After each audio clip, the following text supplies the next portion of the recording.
പലരും അടുക്കളയിലും സ്ത്രീകളായാലും പുരുഷന്മാരും കടകളിൽ ചായക്കടകളിൽ അല്ലെങ്കിൽ മറ്റുള്ള കാര്യങ്ങൾ ഉപയോഗിക്കുന്ന ടീസ്പൂൺ ആ ടീസ്പൂണിൻ്റെ ഡിസൈൻ അടിക്കുന്നൊന്നും കാണും. പാത്രങ്ങൾ, അതേപോലെ നമ്മുടെ കണ്ണട, ഞാൻ മൂത്ത് വെച്ചാലോ കണ്ണട എങ്ങനെ ഉണ്ടാക്കുന്നത്, അങ്ങനെ പല വിധമായ രീതിയിലുള്ള സാധനങ്ങളൊക്കെ എങ്ങനെയാണ് ഉണ്ടാക്കണമെന്ന് ഒരു നിമിഷം നമ്മളത് കാണുമ്പോൾ ചിന്തിച്ചിട്ടുണ്ട്. ഇതൊക്കെ എങ്ങനെ ഉണ്ടാക്കണമെന്ന്, അല്ലെങ്കിൽ ടീസ്പൂണിന് എങ്ങനെ ഈ രീതിയിലുള്ള ഈ ഭംഗിയാർന്ന അല്ലെങ്കിൽ അലങ്കാര ഭംഗിയാർന്ന അല്ലെങ്കിൽ ഡിസൈനുകൾ എങ്ങനെയാണ് വരുന്നത് നമ്മൾ ചിന്തിച്ചിട്ടുണ്ടാവും അല്ലേ.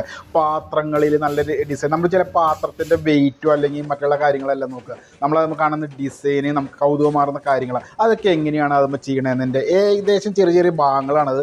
നല്ല രീതിയിൽ കാണുക, മനസ്സിലാക്കുക.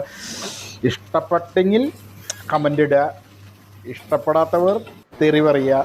ഇതിലെൻ്റെ വീഡിയോയിൽ ഇത് രണ്ടും ഓക്കെയാണ്. അപ്പോൾ അത് നിങ്ങളുടെ ഇഷ്ടം. ഞാനിതിൽ കുറച്ച് ഭാഗങ്ങൾ എഡിറ്റ് ചെയ്ത് നിങ്ങൾക്ക് കാണിച്ചു തരാണ്. കാരണം വെച്ചാൽ ഇത് നമുക്ക് ഒരു മുഴുവനായിട്ടൊരു വീഡിയോ ഇരുന്ന് കാണാമെന്ന് പറഞ്ഞു കഴിഞ്ഞാൽ ആർക്കും പറ്റില്ല. അപ്പോൾ അതിൻ്റെ ഇതെങ്ങനെയാണ് നമ്മൾ ചിന്തിച്ചിട്ടത്, എങ്ങനെ ഉണ്ടാക്കണം, ഒരു പാത്രം നമ്മുടെ കയ്യിൽ കിട്ടി കഴിഞ്ഞാൽ നമ്മൾ കാണുന്ന ആലങ്കാരികമായിട്ടുള്ള കാര്യങ്ങൾ എങ്ങനെ ഉണ്ടാക്കുന്നു, ഒരു കണ്ണാടി കഴിഞ്ഞാൽ എങ്ങനെ ഡിസൈൻ ഉണ്ടാക്കുന്നു, എങ്ങനെ അത് പഞ്ച് ചെയ്യണമെന്ന്, ഒരു സ്പൂൺ കിട്ടി കഴിഞ്ഞാൽ അതിനകത്ത് ഡിസൈൻ ഇത് എങ്ങനെ ഉണ്ടാവണം എന്നൊക്കെ എല്ലാവർക്കും ഒരു ചിന്തകളൊക്കെ ഉണ്ടാവുമല്ലോ അല്ലേ. അപ്പോൾ അത് കാണാത്തവർ, അറിയുന്നവർ തട്ടിമാറ്റി വെക്കുള്ളൂ. കാണാത്തവർക്കായിട്ട് വീണ്ടും ഞാൻ ചെറിയ ചെറിയ എഡിറ്റ് ചെയ്ത് വീഡിയോ എല്ലാം ഇടുന്നുണ്ട്. കണ്ട് ആസ്വദിക്കുക, മനസ്സിലാക്കുക.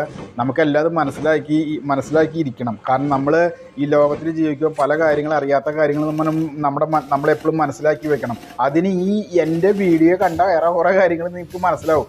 അത് നല്ല രീതിയിൽ കണ്ടാലട്ടോ, നല്ല ചിന്തകളിലൂടെ കണ്ടാൽ നിങ്ങൾക്ക് മനസ്സിലാവുള്ളൂ. അല്ലാതെ എന്നെ തെറി പറയാൻ വേണ്ടി, എന്നെ ചീത്ത പറയാൻ വേണ്ടി മാത്രം നിങ്ങൾ കാണുമ്പോൾ അത് നിങ്ങൾക്ക് മനസ്സിലാവില്ല. അങ്ങനെ ഓരോ കാര്യങ്ങളാണ്. കുറച്ച് കാലം എൻ്റെ വീഡിയോ ഉണ്ടായിരുന്നില്ല, ചില പ്രശ്നങ്ങൾ ഉണ്ടായപ്പോൾ ഞാൻ ഉണ്ടായിരുന്നില്ല. കുറേശ്ശെ വീഡിയോകൾ വരുന്നുണ്ട്, സപ്പോർട്ട് ചെയ്യാം കേട്ടോ. അപ്പോൾ വീഡിയോ ഫുള്ളായിട്ട് കാണാം.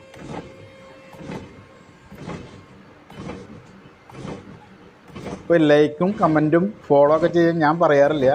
നിങ്ങൾ ചെയ്യുന്നുണ്ട്, നിങ്ങൾ ചെയ്യുമെന്ന് എനിക്കറിയാം. കാരണം ഞാൻ പറയാതെ തന്നെ ചെയ്യണതാണ് ഏറ്റവും ബെറ്റർ.